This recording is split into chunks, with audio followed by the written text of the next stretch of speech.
You can't make this up. Bethesda is so unbelievably talentless, and Starfield, Terran Armada is so bad that even games journalists are now openly calling it bad.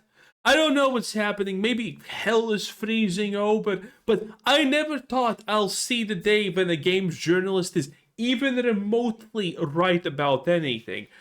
But here we are. They're officially, openly calling Starfield bad. And this is after the whole of the games journalist elite group of people, the chosen ones, mind you, called Starfield a 10 out of 10. Pretty much all of them, almost all of them, I will remind you, said that Starfield is a 10 out of 10 game. And now their lives just come crumbling down, and even they even can't call Terran Armada good. Bethesda released the free Lanes update and paid Terran Armada DLC last week for Starfield on top of launching on PlayStation 5. Despite the flurry of $10 for less than 2 hours of gameplay. Are you interested, my fellow gamer? Are you gonna... Dude, I'd rather burn my money than give Bethesda activity around the long dormant game, most players are underwhelmed at the anemic additions, especially after the extremely long wait since the last expansion. Welcome to Inside Games Daily, the only gaming news show brave enough to understand why. Bruce Green. Oh, that sounds extremely generic. Everybody's moved on from Starfield. Yeah, there's a lot more games and some games that kind of do what Starfield wants to do, maybe a little better than Starfield is doing it, but I want it to do well. I want it to do well. You know, it's like an ex that I'm no longer bitter about. I want to see Starfield sitting across a cafe with a bunch of happy players over there, and everyone's having a great time, and I could smile and nod. And I'm not gonna lie. I want good games, but I don't want the people who think Starfield is good to have a good time. That's where I draw the line. If you think Starfield is a good game, there are no excuses, no exceptions. You're just wrong. the trilogy will be over at that point. I guess good for you. I don't really know what to say to that. Writing for Insider Gaming, Grant Taylor Hill collected a bunch of data showing that the internet reacted to Starfield's latest updates and new platform releases with a collective yawn. Yeah, to Bethesda's credit, they did repeat. Oh, so they're wrong? The collective response to Starfield Terran Armada was, why did you make this? This is the worst thing ever. Is this the birth of the Antichrist? No, actually, that's that girl who slept with 1,000 men. Repeatedly insist that the Free Lanes update would not amount to a Starfield 2.0 style rework. And it wasn't, so they released up front about it. They did, but they did add a lot of stuff, I'll be honest. The Free Lanes update added the ability to cruise between planets, which finally you can fly, literally just fly from one planet to another. Flying without a loading screen from one planet to another is longer than actually doing the loading screen. Very similar to like Elite Dangerous. I know it's not like you're flying into a JPEG anymore, which is cool. There are new points of interest, and by the way, there are a lot of those, like a lot. They've added way more than you expect. A new in-game. More Radiant quests, are you not happy, gamer? We added more Radiant quests. We in Bethesda understand how much... By the way, this is not even a joke. There was this thing where they at Bethesda talked about that they think people like Radiant quests. Because people do Radiant quests, Bethesda unironically thinks that people like Radiant quests.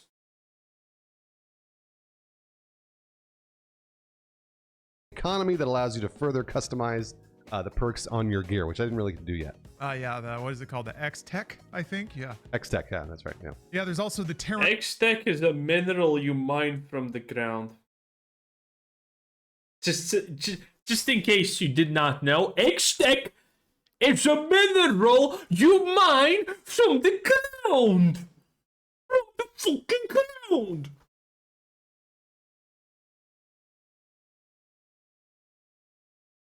They could have called it like Mineral X or something. But now it's called X-Tech. You mine from the ground! An Armada DLC that costs $10, and it introduces a new storyline following a faction of ruthless military deserters and their army of murderous There's robots. not even a storyline. No one has any idea what these people are. Oh, no, wait. We do. Oh, they're about the evil shadow government that you don't even know exists.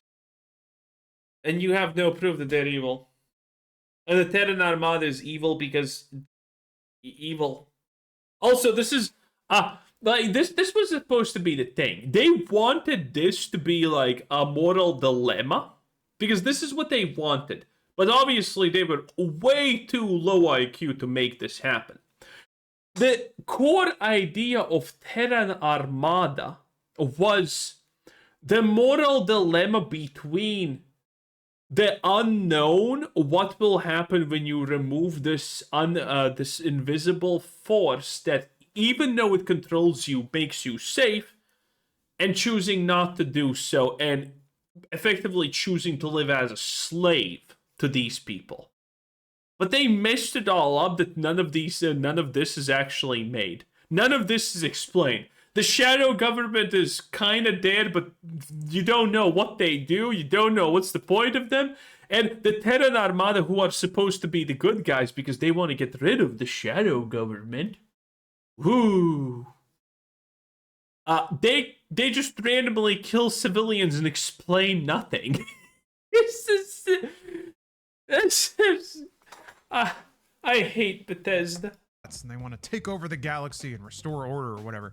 Yeah, that costs $10. You get a little robot companion too to start, just so you know. But despite the free update and modestly priced DLC, Starfield did not see a massive turnaround in player interest. Yeah, for starters, the Terran Armada DLC currently has a mixed review rating on Steam. Yeah, Aurum Astra succinctly summarizes their thoughts, writing, "Cool setting, bad story and gameplay. It's literally the same thing over and over again. Very sad." By the way, that's what Starfield has always been, just so you know. It's never not been that. Yeah. Steam user James is even more terse, posting that the game, quote, has to be money laundering at this point. I used that for a thumbnail because, I mean, Starfield has to be some kind of laundering at this point. Even the positive reviews aren't exactly positive. Ends Evil writes, quote, "There are some good things here, but also some things I just don't understand why Bethesda Game Studios does this to their games." I thought that a lot playing Starfield, yeah. I amusingly saw a lot of reviews that wished there was a mixed review rating instead of just positive or negative, but it kind of averaged out to that.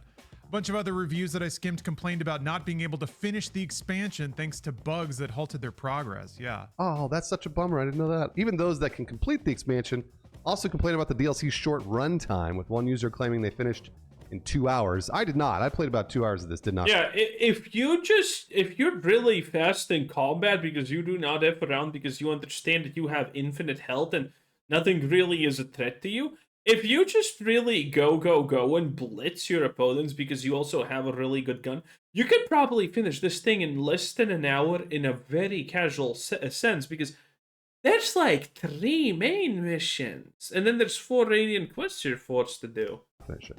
Who knows how close I was. And another saying it's not even worth the $10 price tag based on the amount of content. But Bethesda also released a free update, and that seems to be going over slightly better, as you'd expect something free too. That's true. Starfield earned a grip of fresh positive reviews on Steam, but even that is mixed, with an according swell in negative reviews. Yeah, last week the game earned 755 positive reviews, that's good, but also 194 new negative ones. Okay. So while the majority of reviewers approved of the free update, it still managed to disappoint some returning players. And Starfield's overall review rating on Steam remains mixed, even when only looking at the past 30 days. So even with a big new update, still mixed. Yeah, it's too bad. Insider Gaming reports that stream viewership on Twitch didn't come close to the game's previous peaks. Starfield grabbed more than 550,000 concurrent viewers when it launched back in 2023. Since then, it has not been nearly so popular. That number sank to around 40,000 when Shattered Space launched in October 2024. And for Terran Armada, only 13,000 peak concurrent viewers showed interest in watching the game. And that was with some sponsorships and stuff like that. I was sponsored when the game launched, but Bruce, you were sponsored to play this most recent update, right? I've been sponsored all the way around. So I was sponsored at the very beginning. I love the fact that the space magic affects also Rhombus. For Shattered Space and for this, for the Free Lanes update and for Terran Armada, And I'll get to my thoughts on that, but just so you know, I've liked Starfield for a long time. So whenever they offer to sponsor my stream, I'm like, absolutely. Cool. Yeah, I am excited. Wait, to hear from actually, you about it. Bethesda, I love Starfield in case you want to sponsor me. I mean, my opinions can't change. They evolve with time, and they evolve faster with money.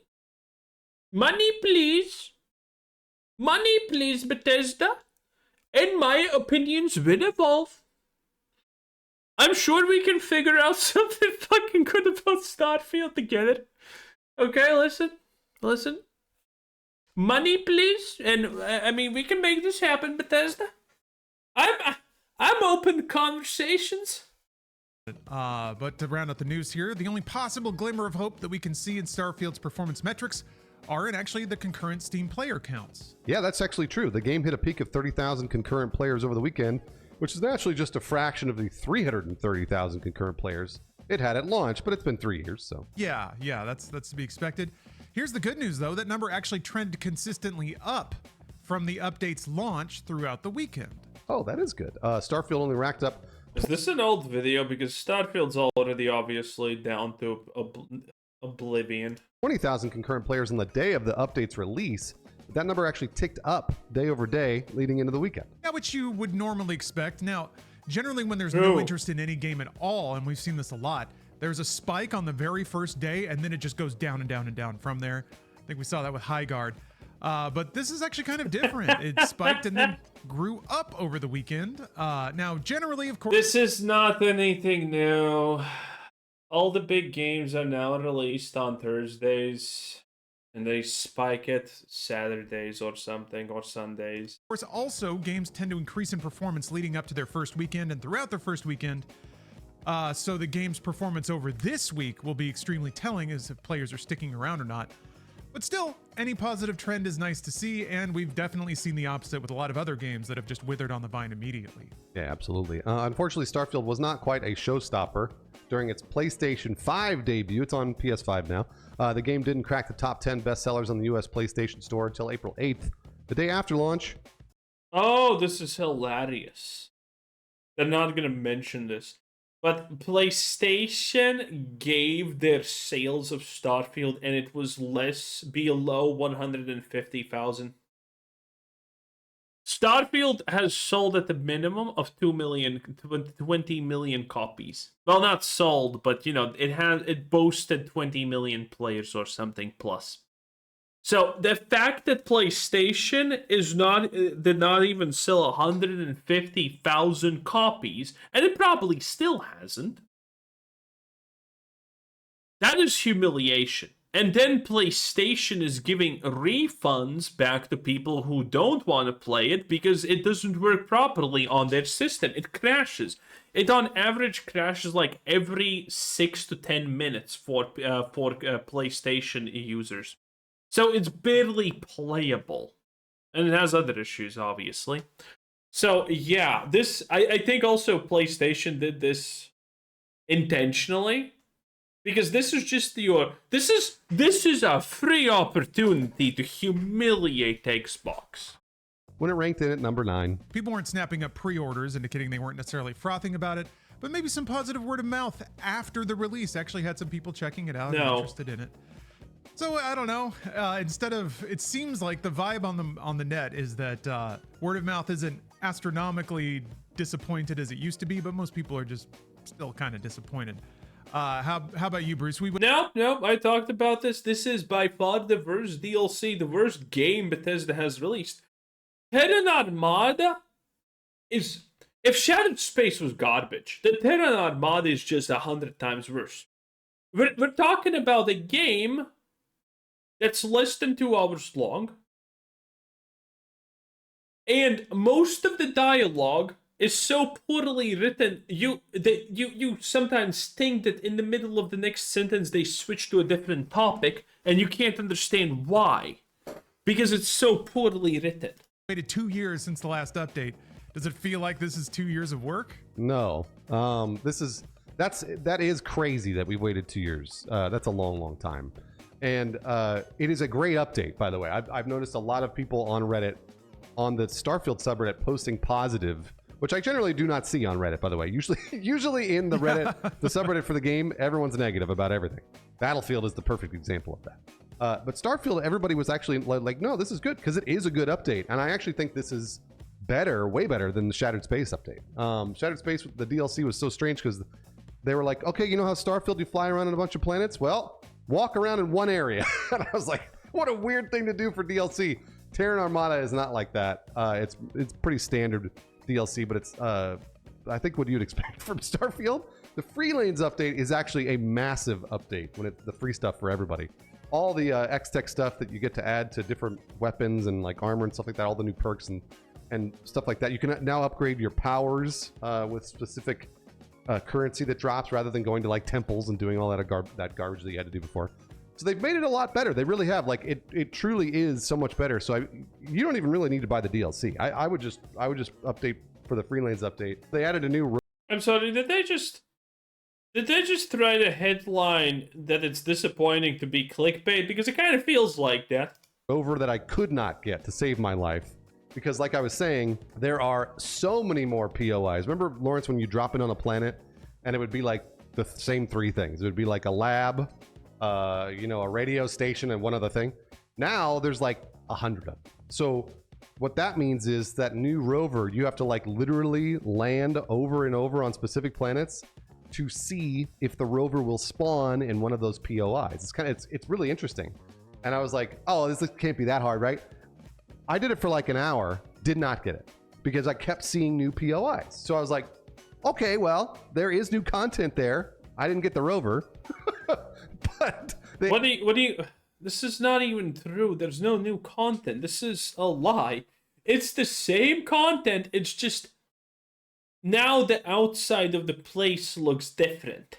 That's it. That's the new content. This is what he's talking about. The outside of a place looks slightly different than previously. They added like a couple of new locations.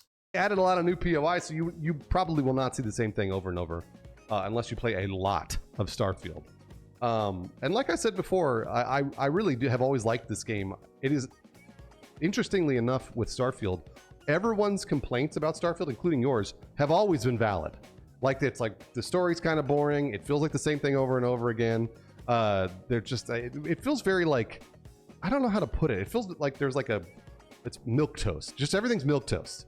But when I play the game, I lose a lot of time and I have a good time. Like, I walk away from 3 hours of Starfield being like, well, that was relaxing. Yeah, I also lost a lot of time when I played Starfield at the launch. You know, like, and I didn't realize I played 3 hours. So it's a weird game. It is not like a Fallout or a Skyrim at all. Like, I have like cool stories I walked away with from Skyrim or Fallout. Not with Starfield. But I really do like playing it. Yeah, I feel the same way. I think just underwhelmed is the dominant feeling and remains the dominant feeling.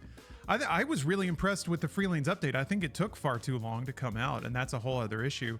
But that is that's a really promising way to maintain and update games, when you just fundamentally update the basic structure and then make that the core game now.